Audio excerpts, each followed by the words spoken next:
So on this episode, a super successful SaaS e-commerce growth hacker is going to teach us a bit about growth in e-commerce. It's a great episode you don't want to miss, so do stay tuned.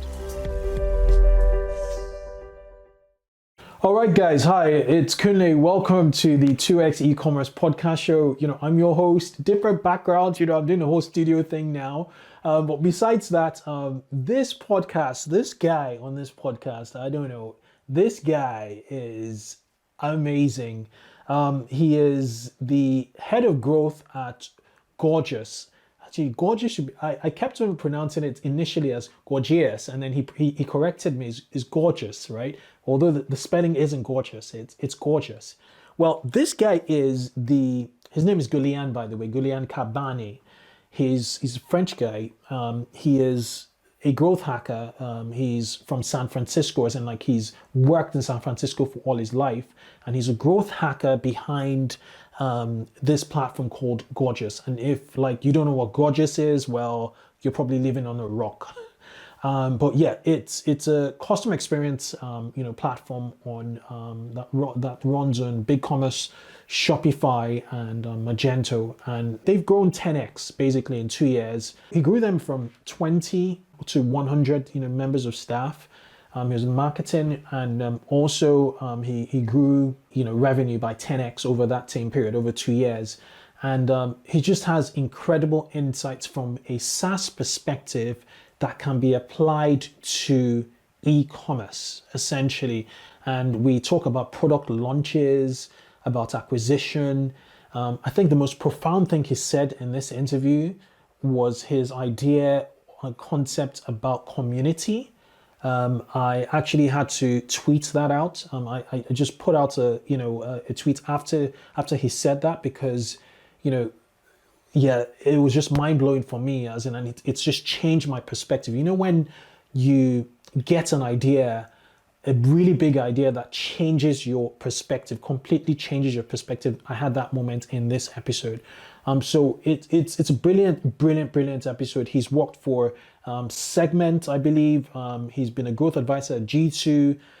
He's worked for Scout, which is like a Sequoia Capital, company. He's worked for Metadata.io. He's a startup mentor essentially, and he knows growth. He knows how to hack growth. This guy is a very well sought out, speaker, and we are privileged to actually have him on the 2x e-commerce show. So enjoy this episode, and I shall see you on the other side. Welcome to the 2x e-commerce podcast show, and I'm your host, Kunle Campbell. This is the podcast dedicated to rapid growth in online retail. So if you are ambitious about growing metrics such as conversions, average order value, repeat customers, traffic, and ultimately sales, as I said, I try and get the best of the best experts on this show, my promise to you all, and they just drop value, as in massive amounts of value. Speaking of which, this was a very special one. I looked for this, for the guest you're about to listen to. I was on the search. I was like super impressed with his profile, what he had done. And I was like, hoping and praying that he would accept the request to come on this show. His name is Guillaume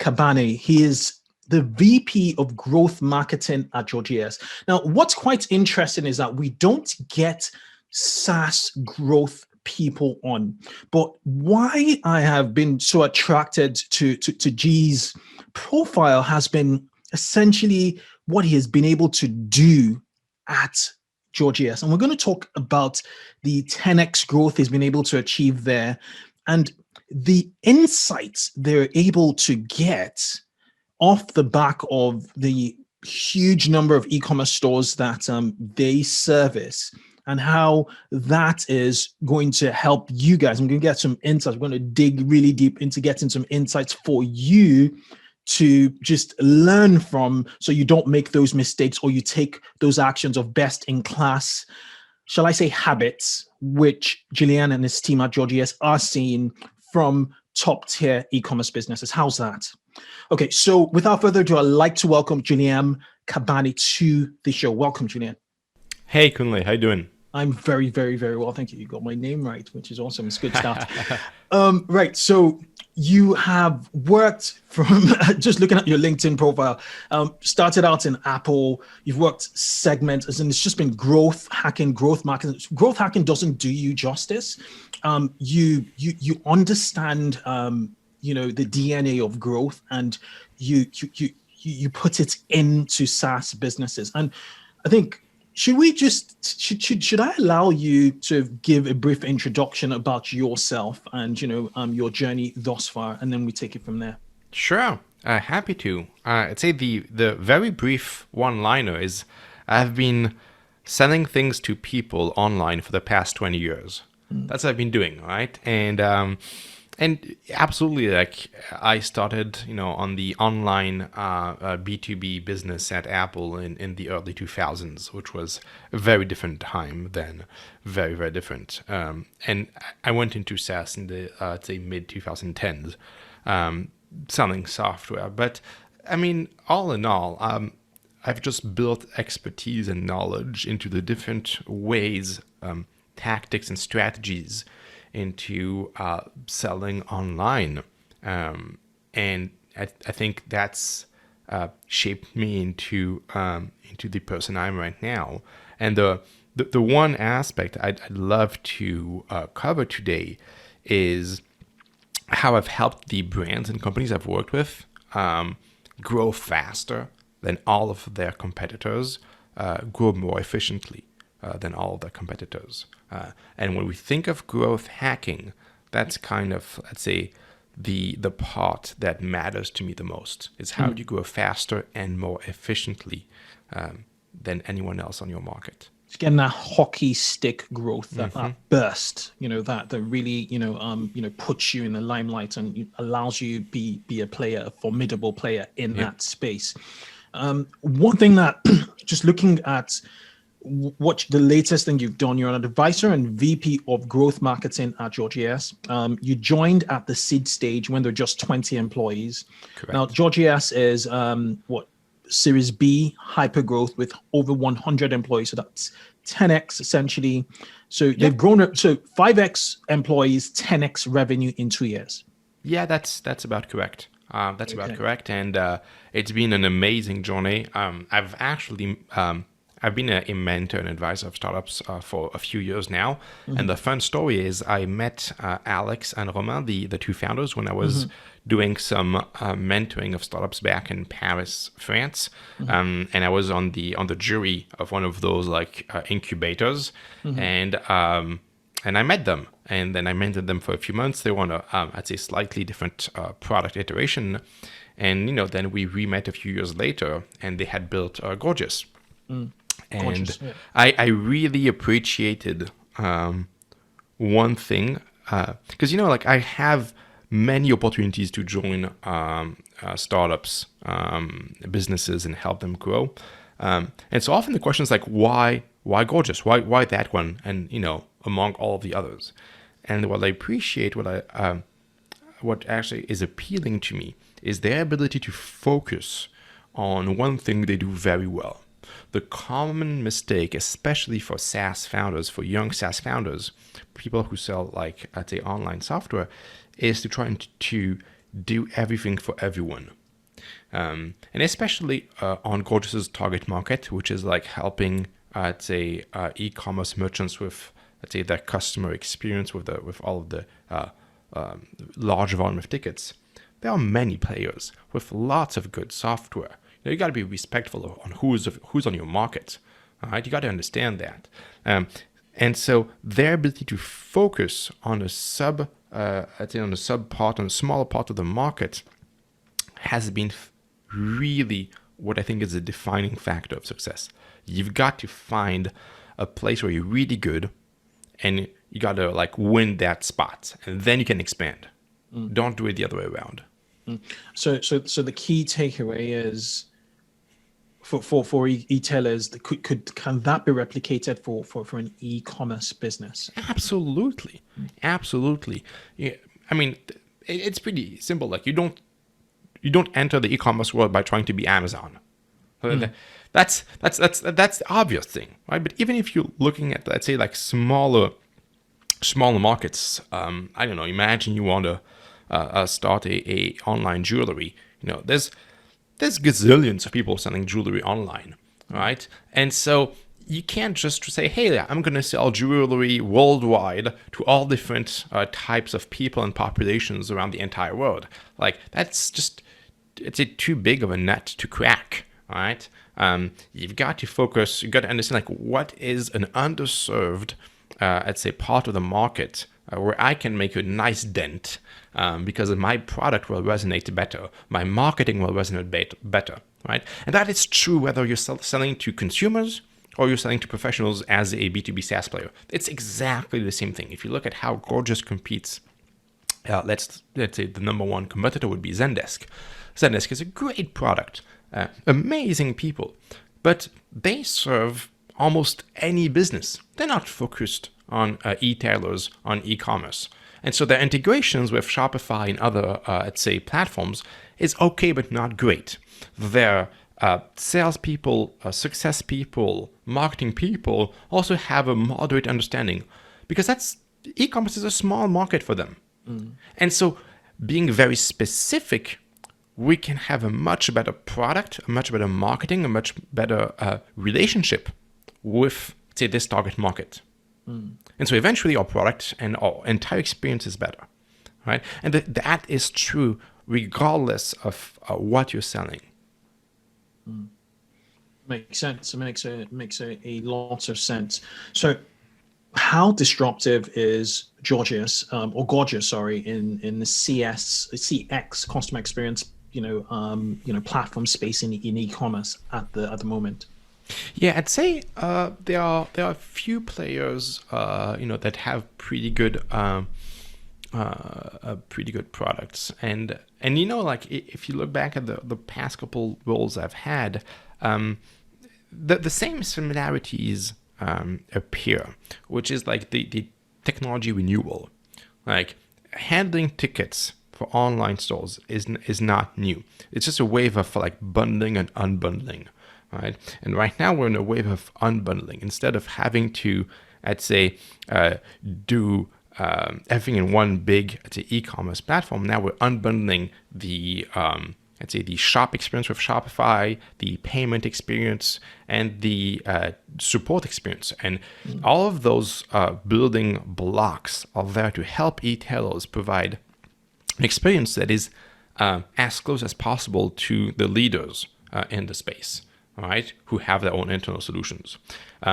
So how disruptive is it? Well, it enables our customers those retailers to reduce the time to respond to their consumers by many, many multiples. So going down from like sometimes days down to like less than an hour, which increases customer experience. And we've seen that for the more than 4,000 e-tailers that are our customers that work with Gorgias, the repeat rate and the cost of doing business has gone. The cost of doing business has gone down. The repeat rate has gone up, and so they are just much more profitable businesses once they shift to us.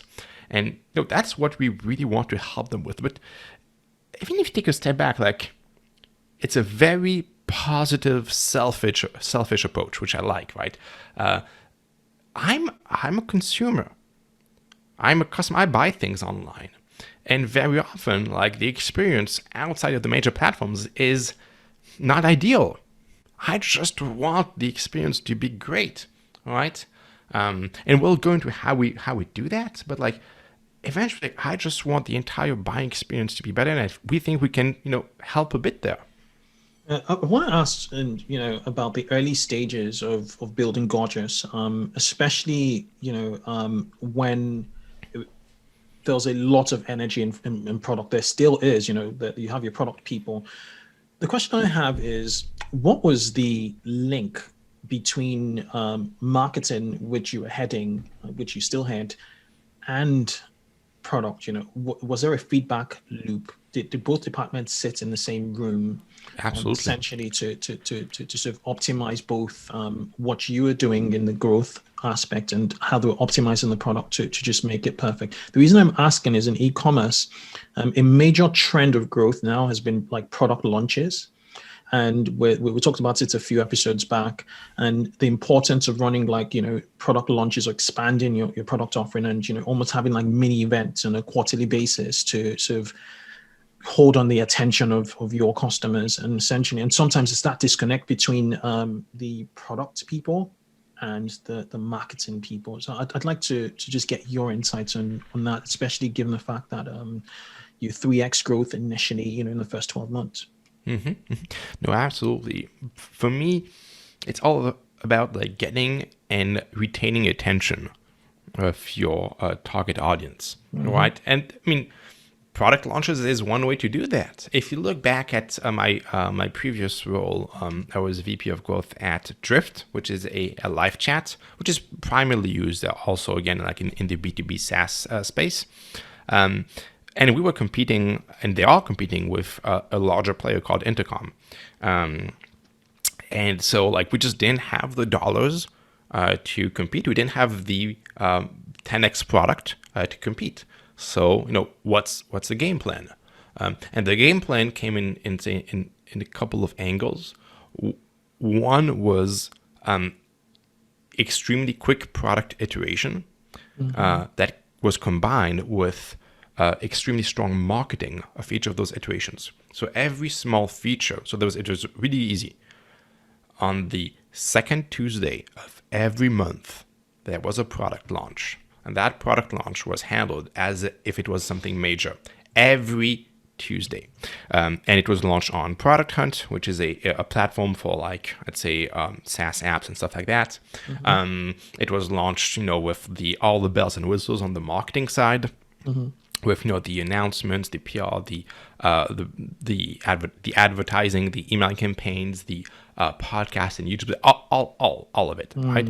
And it wasn't a major product launch from a technical standpoint because like there's only so much you can do in a month, right? But it created an impression in the market that we were moving, a release velocity was super high.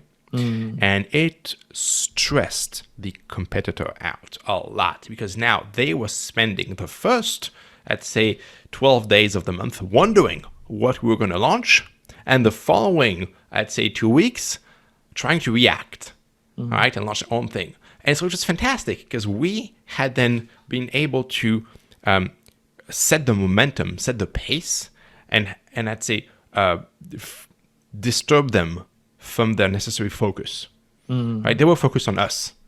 And when you have a leader focused on the underdog, and you're the underdog, you're doing a good job. Yeah, makes a lot of sense. Could you break down that process, where, Tuesday was coming? Let's take a quick break to hear from our sponsors. Did you know that cloud-hosted e-commerce platforms like Shopify and BigCommerce do not provide automatic backups? Rewind steps in to protect Shopify and BigCommerce stores with automatic backups. Rewind is trusted by over 25,000 stores. Install Rewind and get to test it for free over 7 days.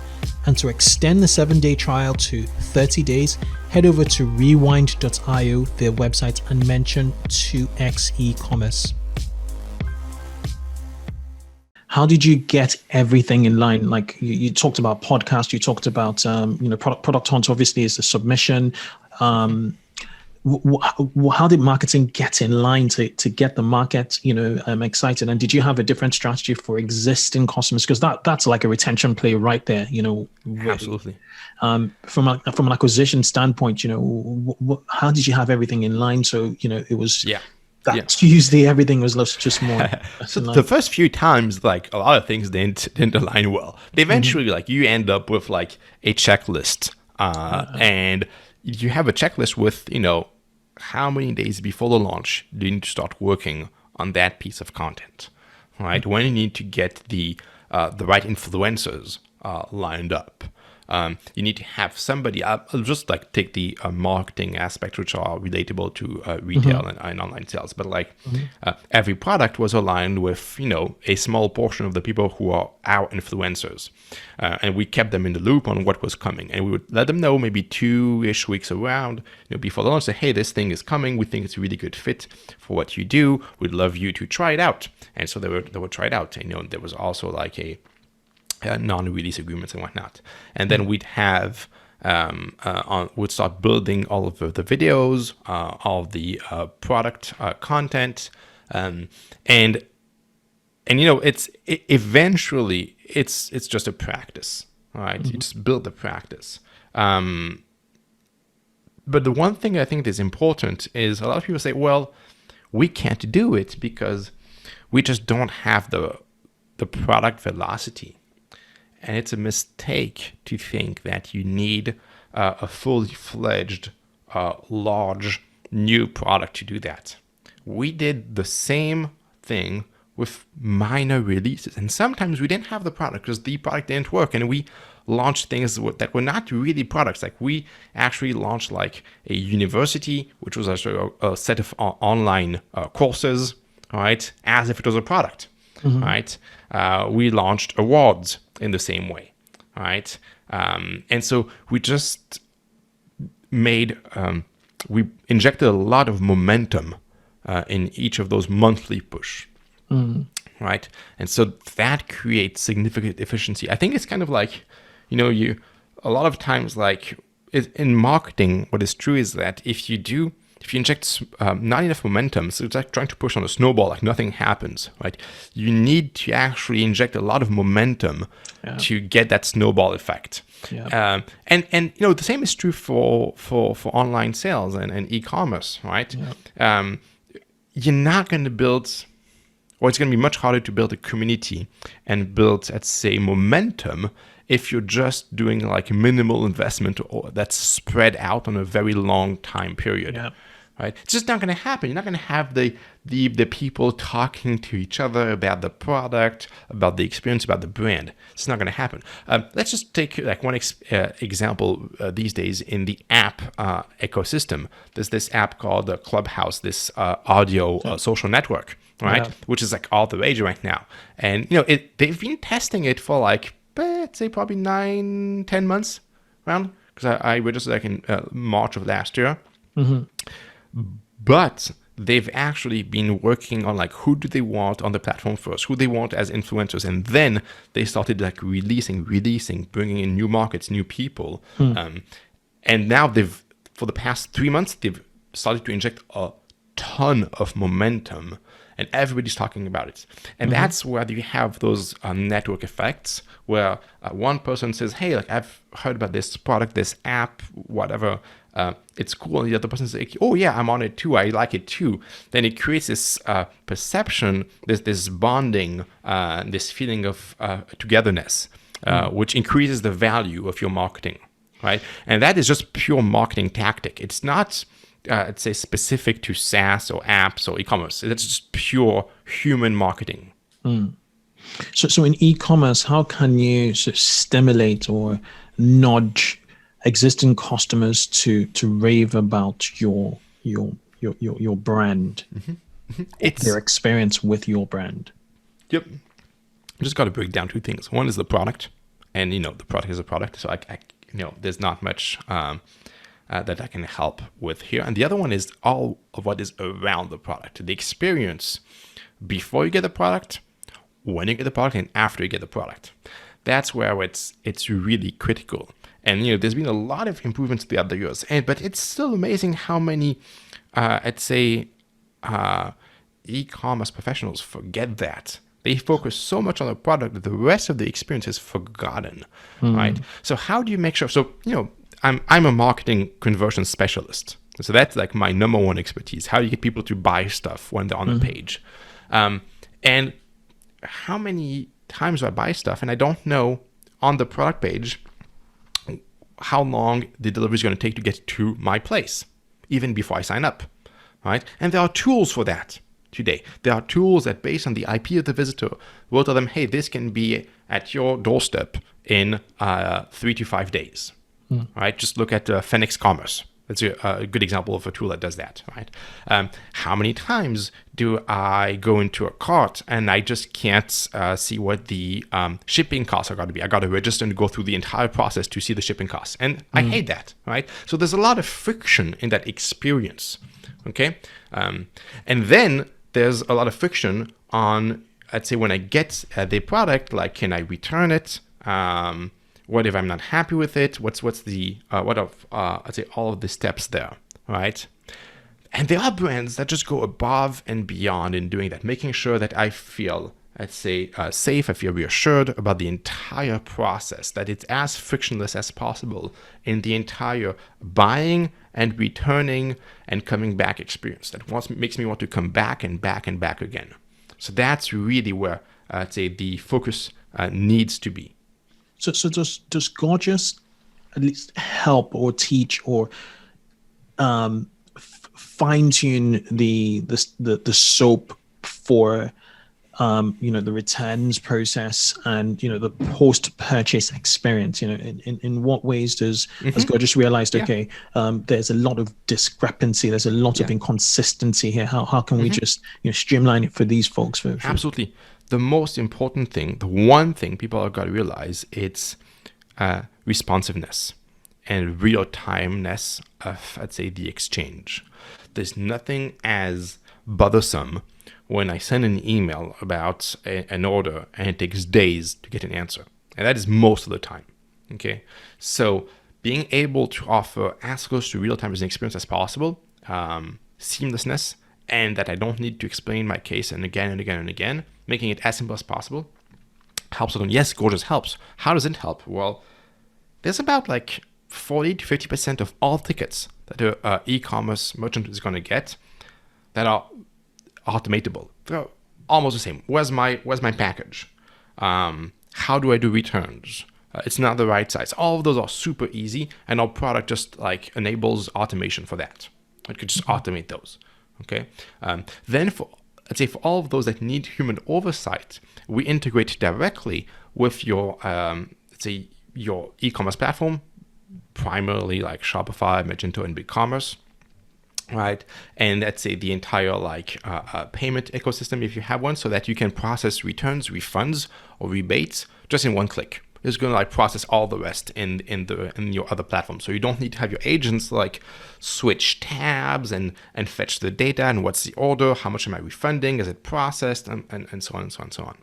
Right. So that helps your agents be more efficient, and we have a lot of, let's say, automated systems to let you know, hey, this ticket has been waiting for too long.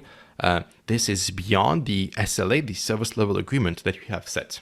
All right, so it helps your team to create that experience off-site, right? And of course, we have there's a live chat and all of the other channels that we handle, like the social media channels and all of that we can help you bring, say, all the tickets and all the experience from all the different channels.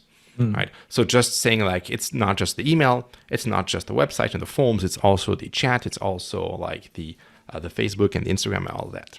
Messenger and the WhatsApp. Pretty much all of that. Obviously, we have integrations with all the SMS systems and and all those channels. But again, it's just creating the best experience possible so that people can respond and message your team when they want, wherever they are. Accessibility. Yeah, for sure. And then from your end, there's a single communication hub, essentially, which is agnostic to whatever platform they're coming through, and there's just absolutely it's really enabling it responsiveness from retailers. Yeah, and we help customers understand. Hey, how do you compare with other merchants in your category? How good is your response time? How good is your resolution time? How good is the satisfaction ratings, on the tickets compared to other people? Because, that's what matters. That's really what matters. If people are having a better experience somewhere else, they're going to go to that somewhere else. There's no reason why they would stay. There's NPS scoring in it. Yeah, absolutely. And, as often as we say, if, I hate quoting Amazon all the time, but they're not the cheapest. You want to you want to buy the same thing somewhere else that's cheaper. It's very easy, right? But they are definitely the safest, and they have one of the best customer experiences, right? It's much easier to buy from Amazon than to buy from a drop shipper for a lot of reasons. And so that's why they're the number one, let's say, in the world. So eventually, competing on price doesn't help you win. Price alone is not enough, right? And product alone is rarely enough. Like if you have a great product, but your experience is crappy, like that's going to be tough. Yeah, makes sense. So what are you seeing like best in class e-tailers? How are they using Gorgias to the max from a customer experience standpoint? What are the best doing?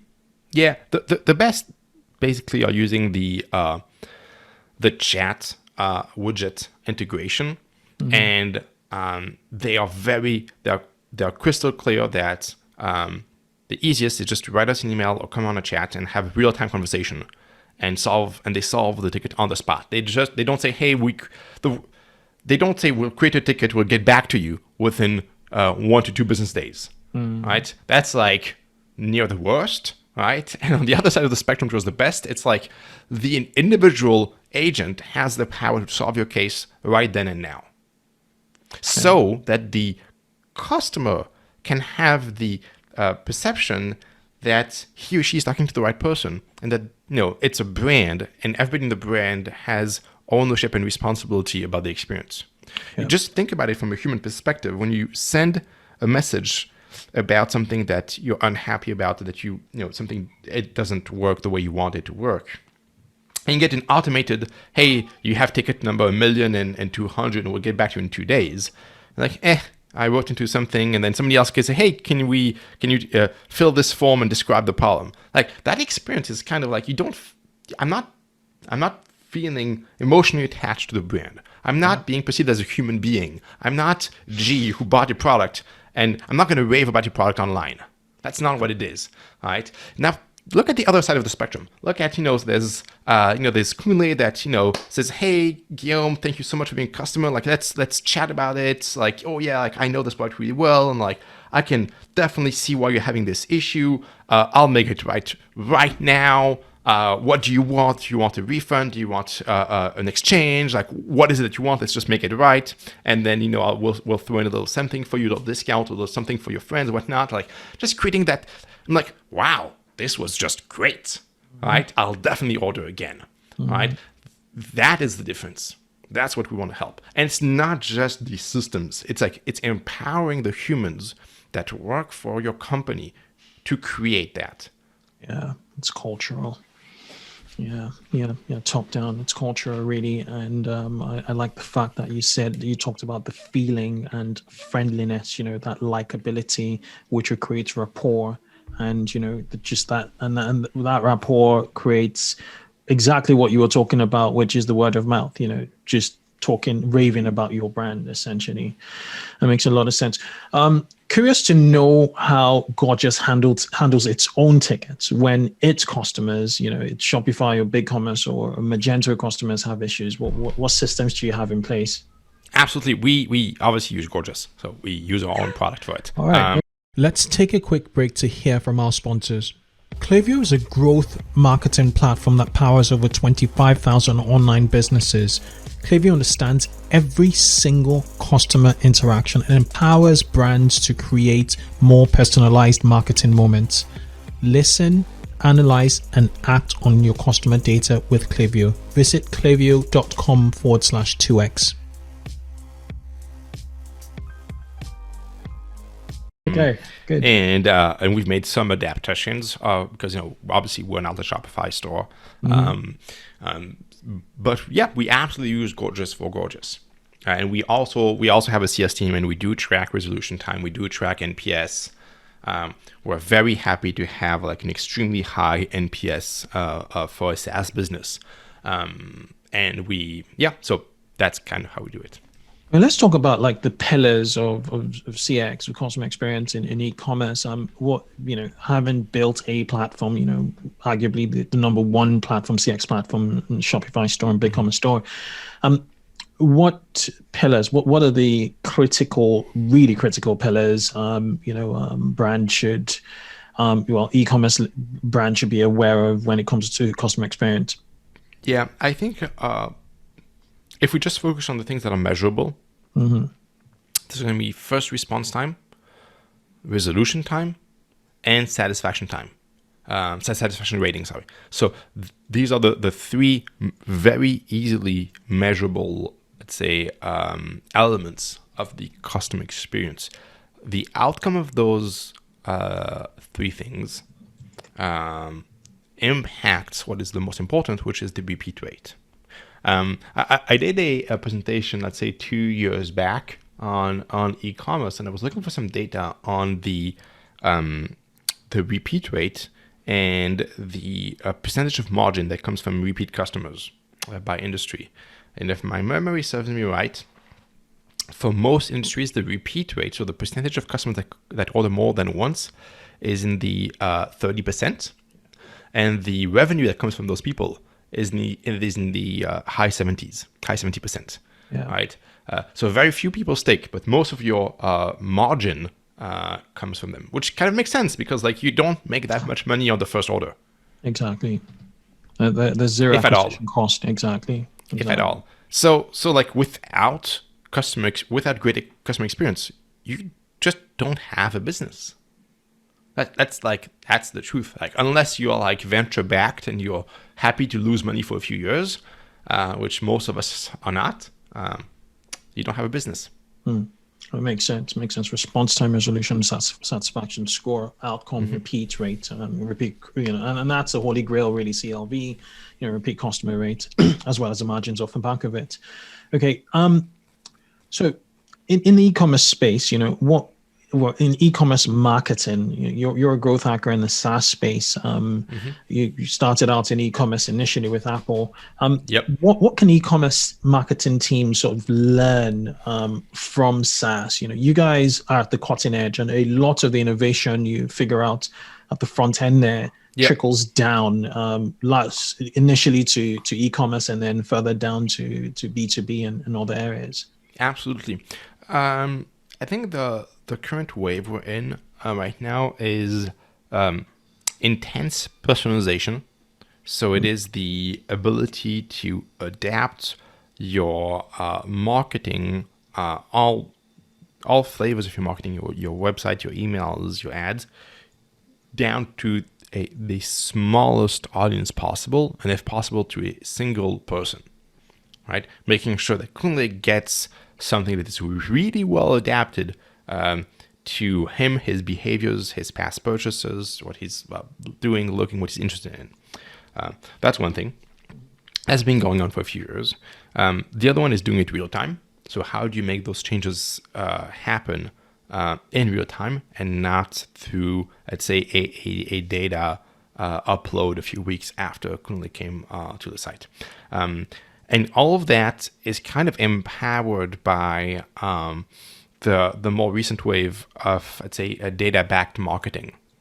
So of all of the, when we think of MarTech, marketing technology tools and platforms, there's been quite a change, it's in the past 3-4 years, on moving, let's say, from a collection of entangled tools to what we call like CDPs, like customer data platforms, where we can aggregate all of the insights on our customers in one central place, and then have automated actions and consequences on our marketing from there. So we have one central database, which is always up to date, which collects data from all of the different, I'd say from either 360 degrees, and all of the marketing tools are connected there, and it happens in real time. So when your website loads, it's actually going to pull from the data from the CDP.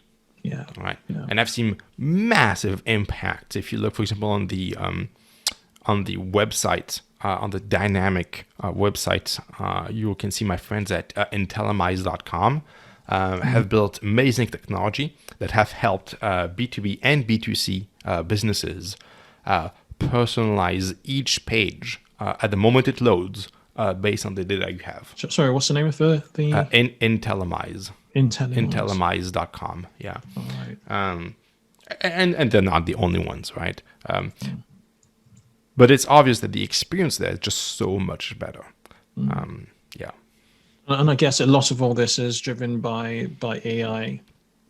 Yeah, a lot of it is because we all have the data, but then having a system that can take a decision on what is the best message to convince Kunle to buy right now, that can't be done by your team on a one-to-one basis. There's just too many people. Right? You need to have some flavor of AI that looks at the data and makes an informed decision of like what is the best piece of content to serve to your customer at this moment. Yeah, makes sense. CDB were the rage in the last in-person event I attended. This is like last February, prior to the March lockdown in New York, and it was in the news subscription industry. And they were it was really the MarTech thing, just MarTech, just a focus on CDPs.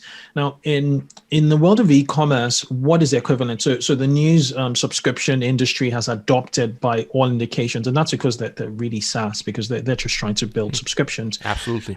But like in e-commerce, where is that the next big thing? I think it's already happening, to be honest. Who's the difference doing it is that in subscription, actually the percentage of repeat is much higher, and you know your current and future customers a lot more. In the world of B2B, like you know all of the future customers, they just haven't bought yet, right? In e-commerce, you don't know them, right? And there's an almost infinite supply of people who could buy, so you can't just map the entire market. But aggregating data and having a central, database for all information about a customer, that's already happening. My prior job, I was at segment.com, which is one of the leading CDPs. And huge brands work with Segment, including on the e-commerce side, Levi's, right? And they've been using Segment to personalize their website in real time. It's just that the cost of those technologies haven't yet trickled down to the point where they're available to like the smaller merchants. Yeah. But you got to be ready. It is happening. Nosto is another one. And they're democratized to a certain degree. Yeah. I believe it. I mean, all of what when you want to look at what's the next wave, you got to look at what are the big brands, what can they afford right now, and are there some newcomers on the tech space that are going to democratize that technology for the masses? Somebody's going to come and disrupt and say, "Hey, I can do this cheaper." It always happens. Just a question of years. So, if Romain and Alex were to approach you again, and they were not doing CX, given their ability to spot a gap in e-commerce, what in 2021, what gaps in e-commerce would you envisage they would have spotted to build another platform similar to Gorgias? Interestingly enough, I've been approached a few times lately, and there's a few that I have felt strong alignment with. One is in the analytics space for e-commerce.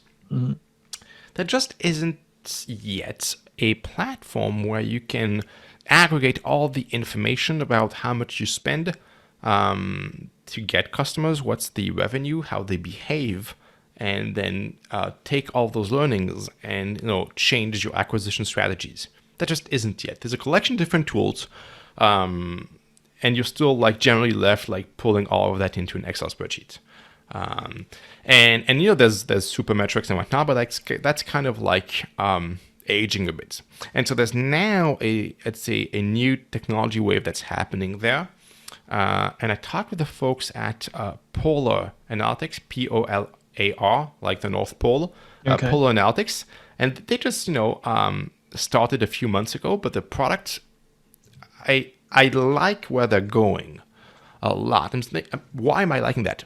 Well, they simplify the work of the marketing teams on e-commerce a lot by just bridging, let's say, a collection of aging tools, making them more modern, making it easier to bring all of the data together. Very similar to the mindset of Gorgias. Different space, but very similar. There's no one who does that right now, and there's an obvious need, and there's a growing market. So feels to me that that's going to work great. Yeah. So if I were to say yes to somebody, I'd probably say yes to them. Interesting. There's some solutions in the market, but I feel like they're quite rigid in like attribution windows, and just the way the windows you set for like returning customers, and they're very fixed in the sense that the cohorts are very rigid at the back, and you do it their way or the highway essentially. So it'd be interesting. I'm on their website now, polaranalytics.co, and it'd be interesting to give them a go, or to even have a conversation with one of them. Absolutely. And I mean, that's just one example, but I do believe that the same theme can happen in a few verticals, which is pulling in data from different locations, different sources, to simplify the work of the people trying to comprehend, understand what's happening. Okay, whether it is to respond to tickets or to build a good analytics understanding of the acquisition performance, or any other vertical, the same is true. Right? We generate so much data these days. When you run a business online, you generate so much data everywhere. Let's take a quick break to hear from our sponsors. Did you know that cloud-hosted e-commerce platforms like Shopify and BigCommerce do not provide automatic backups? Rewind steps in to protect Shopify and BigCommerce stores with automatic backups. Rewind is trusted by over 25,000 stores. Install Rewind and get to test it for free over 7 days.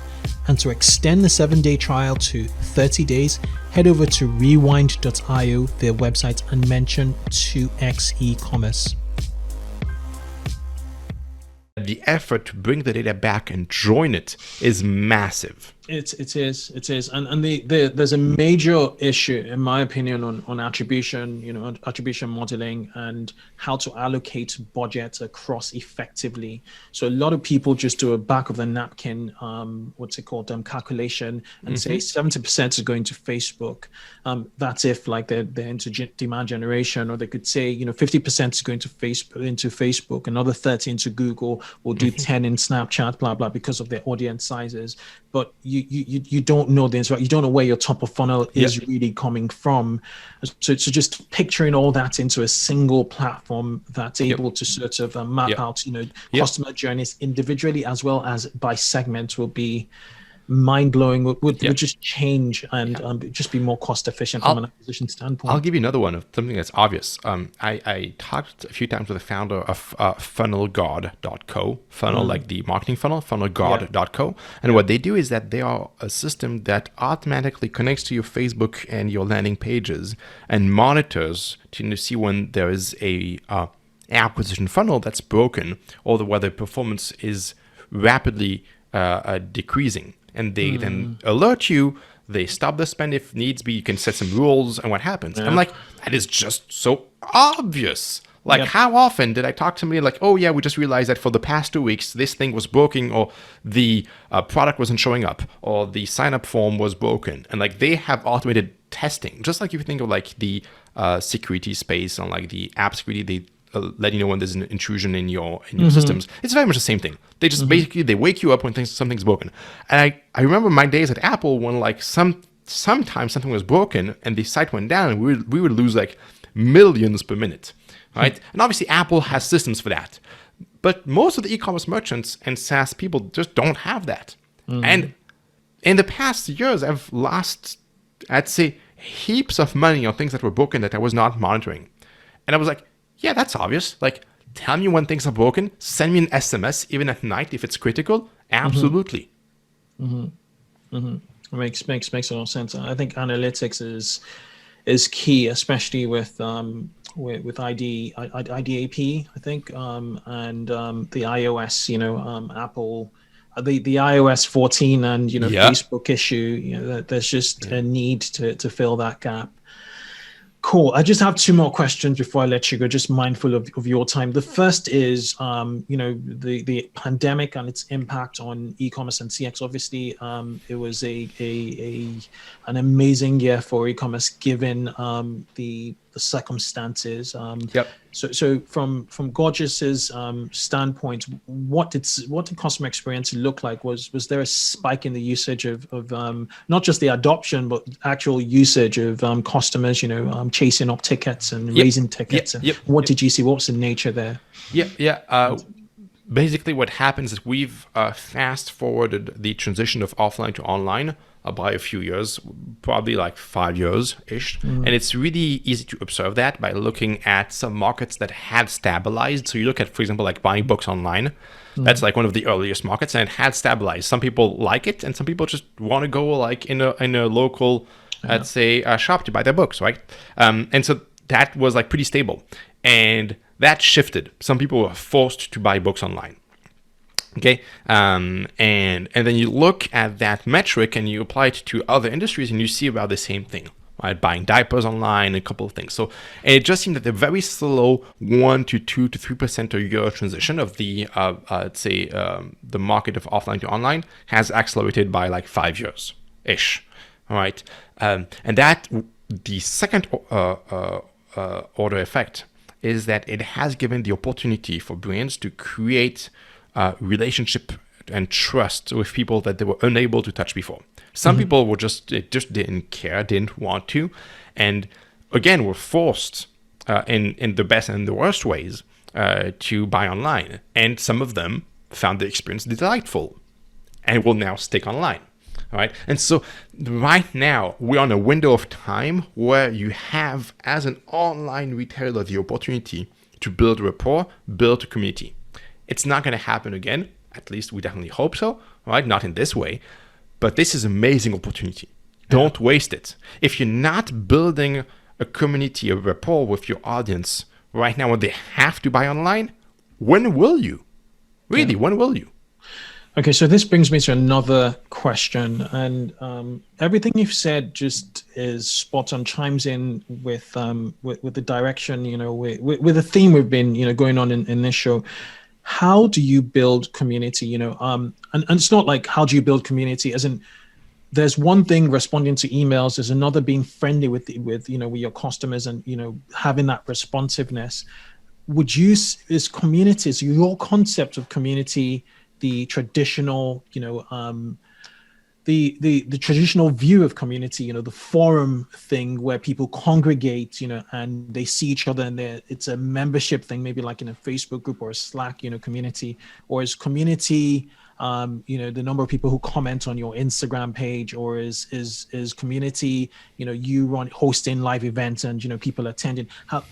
What is, I'm just curious to get your understanding of building community, because I've seen it work in various ways, and it's just not, when you say social media, you know what we're talking about. So when you say community, could you define community? Yeah, for me, community is truthfully, I think it is defined in opposition to what exists. All right, very rarely do we sell things to people that didn't exist in some shape or form before. We're selling something that is, we hope, better in some shape or form. And so very often communities are built in opposition to the old world, and you want people to feel that, they are making the right choice. Okay? And that goes through how can you convince them of that message. And if you look at Tesla is a good example, like convincing people that electric is the future. And the car was just like one way to do that, but like people convinced around like, the climate change and just like, and all of that built a community of people who were, I'd say, centered by opposition to conventional cars. Yeah. And the more there is a gap, the stronger the community is. I was a big Apple and Mac fan in the late 90s and early 2000s. Yeah. And if you go back into those days, you'll see how strong that community was. All right? But it's by opposition. All right? It's always by opposition. So it's by building, let's say, your product and marketing by opposition of what exists that you can create a community. You're better in comparison to others. Yeah.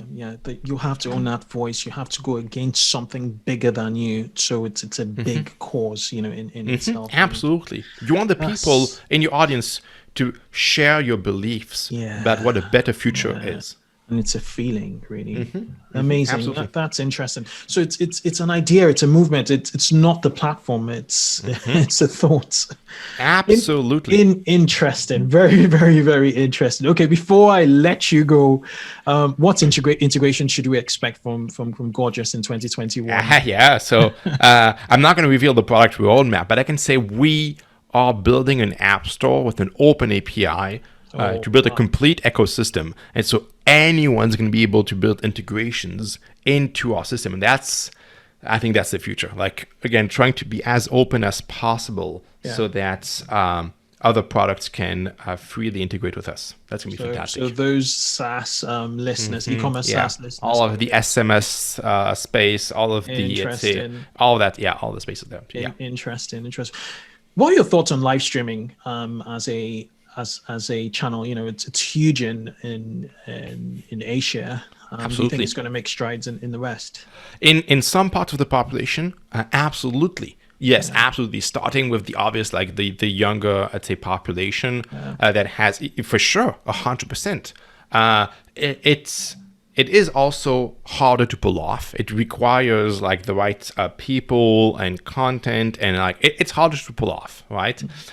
But that's why it's going to be interesting, because there's just so few brands that are going to be able to pull it off in the right way. Right? Walmart tried it last year. I didn't see the results. They did it with TikTok. Yeah. Interestingly. Junior, it's this one was intellectually stimulating, I have to say. Thank you so much. For sure. Those who just loved what they've heard, those listening up to now, watching up to now, where's the best place to get your wisdom, to soak up more of your wisdom? Yeah, I share thoughts and data points. I try to be as transparent as possible on LinkedIn sometimes. So just like follow me on LinkedIn, add me on LinkedIn, and I'll share quite frequently like what I'm seeing on e-commerce, the CACs, the payback period times, and a lot of like detailed data points. We'll link the show notes to your LinkedIn for sure. It's been an absolute pleasure. Thank you for coming to the 2x eCommerce show. Thanks, Kunle. Cheers.